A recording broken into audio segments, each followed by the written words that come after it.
Hello, this is Chris with Phoenix Gaming. Today we're going to talk about how to play against Grey Knights with your Drukhari.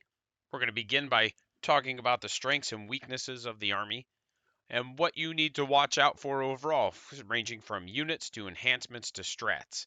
And then we're going to close that off with what my overall strategy or approach would be. First, I'd like to preface this by saying I haven't been able to play into them yet. Every time I think I've got a game scheduled against them, life happens and one of us has to cancel or reschedule. So what I've done is I've approached all of our local Grey Knights players and talked to them about the army, as well as done a pretty deep dive into the index. So what I'm about to tell you is just how I would approach them based on reading throughout the index. It may not be as good of information as what I gave you against orcs because I have such a deep knowledge of that index. But if I were to approach Grey Knights at a tournament for my first time, this is the strategy that I would use to approach them. The one thing I will tell you before we begin also is that they will just chew through your infantry. They effectively just have storm bolters on everything and they will gobble up all the T3 bodies in your index. So racks and venoms are going to be your friend here. Strengths of the army. Grey Knights are super mobile with multiple units being able to teleport around the board, very similar in vein to how GSC interact. They do have a 3-inch teleport deep strike that means it's just going to happen. You're not going to be able to prevent it. But that also means that is the perfect target for the Archon ability. If you can hamper their mobility and hamper their ability to warp things around the table, it will help you out a lot. They do have a lot of high volume, low AP, low damage shots, which, like I said before, is just going to mulch you boys. And then the ability to give psychic weapons dev wounds could get pretty nasty, especially considering most of their melee is psychic tagged. They do have solid strat support also. It's not amazing, but they have very serviceable and utility strats. And overall, their melee is solid, and it's some of the better melee in the game right now. It's not amazing, but most of the melee in the game isn't amazing. But overall, they look pretty good, and they look like once they get stuck in, they could do some serious damage. And then some of their abilities do allow for some hard alpha strikes, which we'll cover. Standout units, and again, this is based on what I would run, not what is being run in tournaments or events right now, because after speaking to some Grey Knights players, it sounds like it's a lot of Terminator spam, like Paladins and Brotherhood Terminator squads, which, don't get me wrong, I'm sure is fine.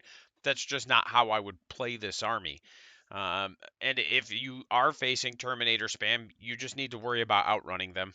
That's the main thing. I do feel like Drago and a Brotherhood Terminator squad, which is going to be kind of like an auto include. They would have lethal hits on charge, and they would respawn a model every command phase, and they could get a 6-inch charge coming out of teleports and deep strikes. So to me, that's going to be an auto include. There, you will probably see that in every game, and that's one of those where you just need to learn how to screen, which we'll talk about. I think Paladins would also be a good option for Drago because they would have -1 to wound against strength 6 and greater weapons, and then they could still get that same 6-inch charge. All the Grandmasters look really good. They ignore all modifiers to characteristics and rolls or tests, which means you can't modify their hit or wound rolls, and they get the free strat because he's effectively a captain. Meaning, if you're not careful, they could teleport 2 units within 3 inches, for example, and snatch objectives, and then just storm bolter your troops off of the objective. In addition to that, your -1 to wound stratagem, for example, or LFR, your -1 to hit stratagem would be relatively ineffective against this specific unit that had the Grandmaster. And I think, despite general opinion, the Nemesis Dread Knights and Grandmaster Nemesis Dread Knights look very solid. I know that that's not really what's getting run right now at competitive events, but I think if I were going to play this army, I would bring at least two. I would bring at least one Dread Knight and one Grandmaster Dread Knight. Uh, the Grandmaster can get an enhancement for +1 to charge rolls, or you can get an enhancement that does deep strike on turn 1, 2, or 3. If you put it on one on each of them, like if you take two Grandmasters and put one on one and one on the other, you could actually apply a lot of pressure. And then the melee is really good and is really, from what I've seen, the best anti-tank in the index. You know, the Grandmaster Melee looks to be about your best option for going up against anything that's like T10, T12. The regular Nemesis Dread Knight can fall back, advance, shoot, and charge, which means it's never going to be stuck anywhere. And in addition to that, if it advances, it gains fly, if I remember correctly. There's a keyword tag that you need to have in order to get it, and I'm pretty sure they have it. But the main thing here, they can fall back, shoot, advance, charge, blah, blah, blah, blah, blah. They're going to be able to score well is the main thing. The regular NDKs, yeah, they're damage dealing units, but at the same time, you can still fall back and cleanse. You can fall back and teleport homers. You can advance and cleanse. You can advance and teleport homers. There's a lot of things that you can do with these that give them a ton of utility that just seems like they're really worth having on the table, and they're not that expensive. So Venerable Dreads to me are going to be an auto include, and you're probably seeing one or two of them on the table. They have a 6-inch aura of reroll hits and wounds of 1. And then if you give them a las cannon and the close combat dreadnought weapon, or las cannon and missile launcher, they are really good. You know, the las cannon is only a single shot, but it is going to reroll hits of 1 and reroll all wounds because it's twin linked. So it's going to be very effective. It's going to be very efficient. The missile launchers are solid. They're, I think, strength 9, neg 2, d6 damage, if I remember correctly. The purgation squads look really good, and I would personally put them in a Razorback because the purgation squads have the psi cannons, and I don't remember the profile on them. But what I will tell you is that if you disembark from a Razorback and the Razorback shoots at a unit, if the Razorback hits the unit, the squad that disembarked gets to reroll wounds. And then you have a strat that can give them dev wounds because the psi cannons all have the psychic keyword. So really, you can just move your Razorback up, disembark your purgation squad, shoot your Razorback at a target, then 1 CP dev wounds, and then shoot your purgation squad at the same target. And then you can just fish for those mortal wounds on your dev wounds with 2 and 3 damage guns. I think they're 2 damage. So that would be something to look out for. Land Raiders look pretty good. They're tough to shift. I would probably slap 10 interceptors into a Land Raider, and that would give them a 22-inch threat range. The Land Raider gets 10, and actually it'd be a little bit more than that because of your 3-inch disembark. But I just feel like putting 10 interceptors in there, moving your Land Raider 10 inches, having a wholly within 3 disembark, and then another 12 inches effectively gives you 25 inches of a threat range plus charge. And that's going to let those interceptors go wherever they need to. If they need to charge, they can charge. If they need to do an action, they can do an action. They're going to get where they need to. So again, I don't know how many people are doing it, but that just seems like a solid way to run them. Or even 2 5-man interceptors to get multiple units going multiple places. Some good enhancements you're going to need to watch out for. First Into the Fray, which lets you deep strike turn 1, 2, or 3. And then Inescapable Wrath, which gives you +1 to charge rolls for a unit. Sigil of Exigence, sure. Once per battle teleport when targeted with a ranged attack. Somebody's going to put Sigil of Exigence on something. And then they're going to run it up the board as fast as they can, or they're going to intentionally position it poorly. I guess poorly is not the right word, but they're going to try and bait some shooting and then teleport it. Or if they do position it poorly, it allows them to fix their mistake by getting it away from getting shot. Strats you really need to watch out for. True Silver Armor reduces all AP by 1, and it will stack with cover because one adds to your save and the other reduces armor penetration. The main thing is that a lot of your melee is going to feel kind of poopy into that because at best it's -2. Witches are -1 if you're running witches. So it's one of those where they are not going to feel good. Like that is going to make it really strugglesome for your melee to feel good. I do think Lilith and Drazar are still going to do a lot of work just through weight of dice with her squads or their squads. Mist of Deimos, when your opponent makes a move, advance, or fallback move, a unit that is within 9 inches of that unit can make a normal 6-inch move. Or if it has the deep strike ability, it can be placed into reserves. So it's very similar to the Phantasm from Craft World. It's just has a couple more triggers. You're going to have to be aware of that because, again, they're going to be teleporting all over the place.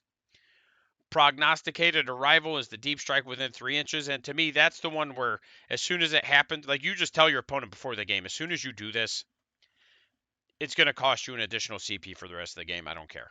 That's too close for, like, even your Venoms will get killed by bolt guns. So that is just too close for comfort.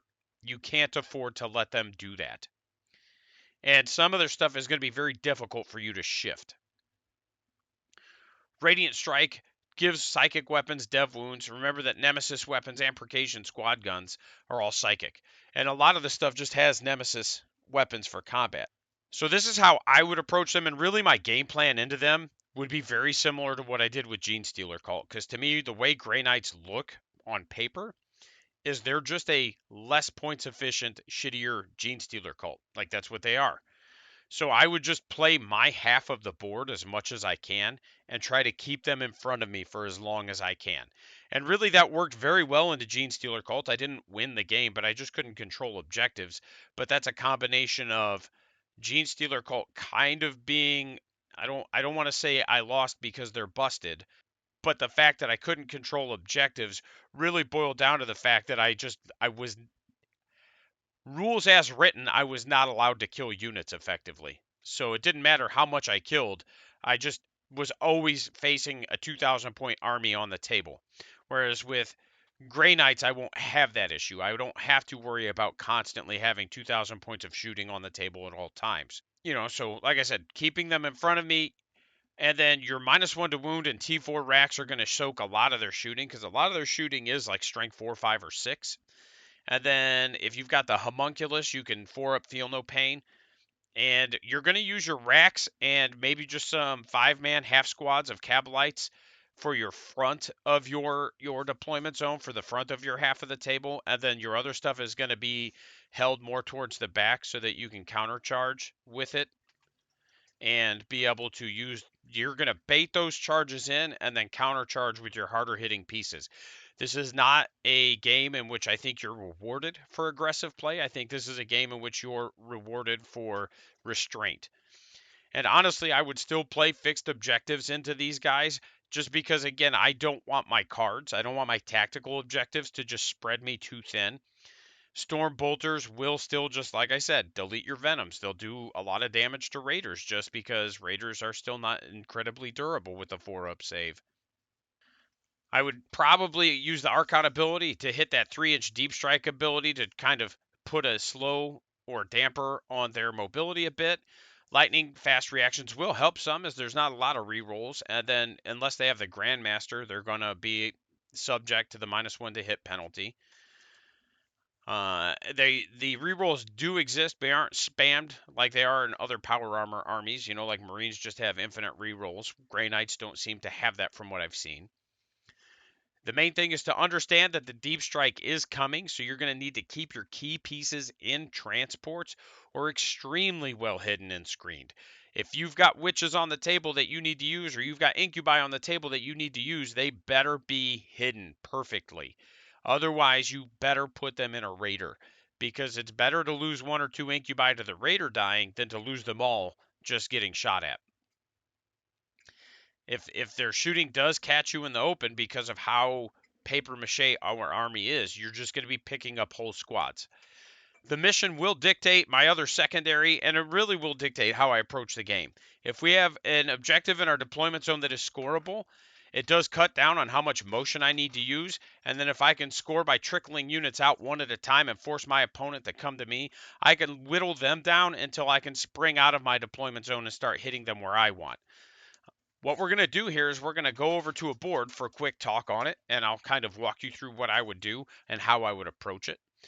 Obviously, I don't know what my opponent would bring, so we're just going to give you a generic concept of how I would approach them, and then really you can kind of tweak what you're doing based off of what your opponent has. Okay, so if we assume that this is our table, and again, nothing is to scale because that's just how I am. I am going to take teleport homers. I am going to know that this is within 6 right here. And then I'm going to plan to just trickle units into here to do teleport homers. I'm going to have probably multiple units of racks to screen out the front. So what I would want to do is on deployment, I'd probably want to put a rack unit here, a rack unit here, and maybe a rack unit up here. And then I might put another one like right in here. Yeah, they're going to get shot at, but if we just put smaller units, and then I'd still make sure I have two big ones. But two of those are probably going to be 10 mans with a homunculus, at least one of them. And then really what I'm going to do is I'm going to probably just have like a 5-mana Kabalites here somewhere. And then like here. Because I only run usually a handful of Kabalites. I don't run a ton. And I might actually put them right here. Right? And then that's going to kind of be where my throwaway pieces are. And I'm going to try to keep them there as long as I can. Because ultimately what I want to try to do is, like I said, I just want to trickle things out into here. I don't need to worry about this, right? For competitive play, 3 points every time you do deploy teleport homers in the middle of the board. So if you can do that for 5 straight turns, you got 15 points in the bag. And I can just send one unit at a time. Now, for this specific mission, I might consider engage because I only have to go here roughly. Because these are like, I forget how big these are. Oh, they're 4x6. It says right on there. So at 4x6, I could put a 5-man of racks right in that black line. I could be 3 inches inside the quarter, and I could be covered by the ruined wall, and I could just have engage by having that, by having this one, and by having this one. So I'm just going to be able to sit as much as possible, which I know isn't exactly the most fun way to play. But with the way our army is set up right now, we just can't fight people on objectives. Now, what you're going to need to do is you are going to have to take one at some point. You can't just hold one objective the whole time. But your opponent is going to move up and snatch them. That is what they are going to do.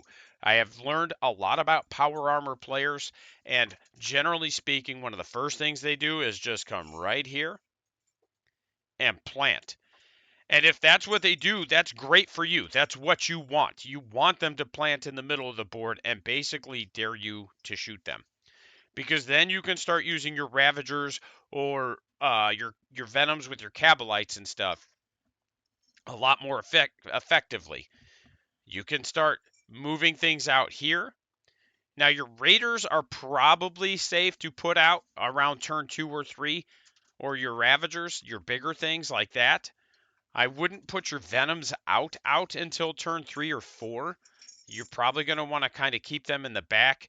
Like, arguably, you can fly one here, pop shots off, and then fly it back with your Fire and Fade strat. But honestly, if this is your mission setup, that's probably what I would look at if your terrain looks like this or would allow for it. Again, I show people the GW layouts because for competitive play, that is what you see the most often. If it's player placed terrain, you can kind of build the table in a way that's going to allow you to do what you want it to do. And really, it depends on how your player placed terrain is set up. But this is kind of how I would approach it. And like I said, I'm not moving out a ton. I may be poking out here for some shots, poking out up through here or around here for some shots. I'm not trying to get my whole army out of my deployment zone till probably turn 3. Just because I don't want to get caught with my pants down and then I'm stuck out in the middle of the open getting shot off the table by storm bolters. So if you play a little bit more of a turtle or castle game and then force your opponent to kind of come out and come to you, you can now focus on one side of the table and figure out where you want to be. So like let's say your opponent says I'm going to come out here and I'm going to take this objective. Well, we can now move a Venom here, and if you have one like up here, and even a Ravager, something like that, and we can get it in a crossfire like this, and we can just focus on this spot. What we don't want to do is get decision paralysis because our opponent does this, and they do this, and they do this. So if they take all 3, the initial reaction is, oh my gosh, they have 3 objectives, I have to take them all. But you don't. You just have to focus on one of them, and you don't want to focus on this middle one. Remember, if you take homers, you don't have to control the middle of the board. You just have to be within 6 inches of the middle of the table. So if they take the middle of the table, you can let them sit there. Focus on their things that are out on the edges, the periphery of the table. So if they take all three, pick whatever side you are most confident you can take and take it. So again, if they go here and they go here and they go, that was bad. They go here, this one up here really gives you the most opportunity to take it because it has the most firing lanes going into it. You have a good charging opportunity right in here. You could hide behind the wall and charge out if you've got some melee units there. Um, so it's you have the most opportunity for taking that top corner based on the terrain layout. Now, obviously, what they move there is also going to determine what you do. If it's a brick of Terminators, I would arguably just be like, cool, you can have that objective, and then I would go over here. Because again, in my experience, Terminators are just not something that we work against very well. Lilith can do some work into them by herself just through weight of dice and the fact that she pushes them to an invuln. Which she's with witches, they go to neg 3 and they're anti-infantry. So you would want to empower her. And then if you're swinging into Terminators, I just go ahead and use the once per game ability where she gets 12 attacks, and I would just fish for sixes. And every time I've done that, I've never been disappointed. Like one time I put like 25 wounds on a Termagant squad. And I know they're Termagants, but the fact that I could roll that many dice and get that many sixes and get that many wounds is really what I'm talking about. So that's kind of how I would approach it on the table. Is my turn one, I would take as little territory or ground as possible and just filter a unit out and do that. And then wait to see what my opponent does. And then if they do snatch all three, you want to pick one, whichever one you're most confident in being able to take, and you just want to focus on that one. Because what's going to happen is they're going to control, like, let's say they control these three. So turn two, they get some extra points. That's fine. Because we now control this one, and one of two things is going to happen. They're going to be like, oh, you killed whatever's on there. I'm just going to send another unit after it, and that's fine. Because what we're doing is we're not aiming to win the game by turn one. We're aiming to win at turn three. So you're gonna plan on only scoring the minimum amount of primary points necessary turns 1 or 2 and 3, and then 4 and 5 we should be starting to cap them, and we should have cleared out enough of our enemy's stuff so that they aren't capping them anymore. And if we can hamper their mobility, we can also hamper their ability to score secondaries. So that is how I would approach it. Like I said, I've spoken to quite a few Grey Knights players on this. That's why this video is going up so late in the week. Usually I have them up on Monday or Tuesday. This one's up today because I spent Sunday, Monday, Tuesday reading through the index, talking to Grey Knights players, sending them the skeleton, the script effectively of my video and saying, "Do you think this would work?" And they were like, "Oh, Jesus, I don't want to play against that. That looks rough." So it tells me that like what I'm thinking would work would probably work. Now, don't get me wrong, it's not perfect, but it gives you a starting point. Some takeaways. I do think this is going to be a straightforward game of trickling waves out of the deployment zone and into the middle to score. Keep in mind you literally can't outrun them, so don't try. Outside of Terminators, if they want to keep teleporting Terminators, that's fine. But ultimately, they're just going to be able to go wherever they want to go, and all you can do is try to minimize where they get to go. You don't want to get caught with Grey Knights in front of you and Grey Knights behind you. You want to keep them in front of you. Lilith and Drazar are going to be really invaluable in this matchup. Lilith fights first, and all by herself, she could put a lot of damage on a squad. So if you can bait charges with her, she will cripple units before they even get to swing. If you don't run a lot of melee, any kind of moderate toughness, feel no pain units will help. Talos, Chronos, that type of stuff. Even Grotesques would be really good in this matchup. At T5 with a feel no pain, 4 wounds, and access to the -1 to wound strat, 6 grotesques would make an excellent screening unit and an excellent objective tanking unit, because a lot of their shooting is just a lot of 1 or 2 damage stuff that's in that strength 4, 5, or 6 range. Not all of it, but a lot of it. So you're going to see a lot of their shooting become very ineffective into stuff like your Talos, your Chronos, and your grotesques. Thanks for listening. Big shout out to our immortals, Captain Too Tall, the real Donnie G, Lord Wellingstone, and Daniel Bodecker. You guys are awesome. I appreciate your support. I hope everybody enjoyed the video. There are some links on your screen and some links in the description. And I will talk to everybody again later this week.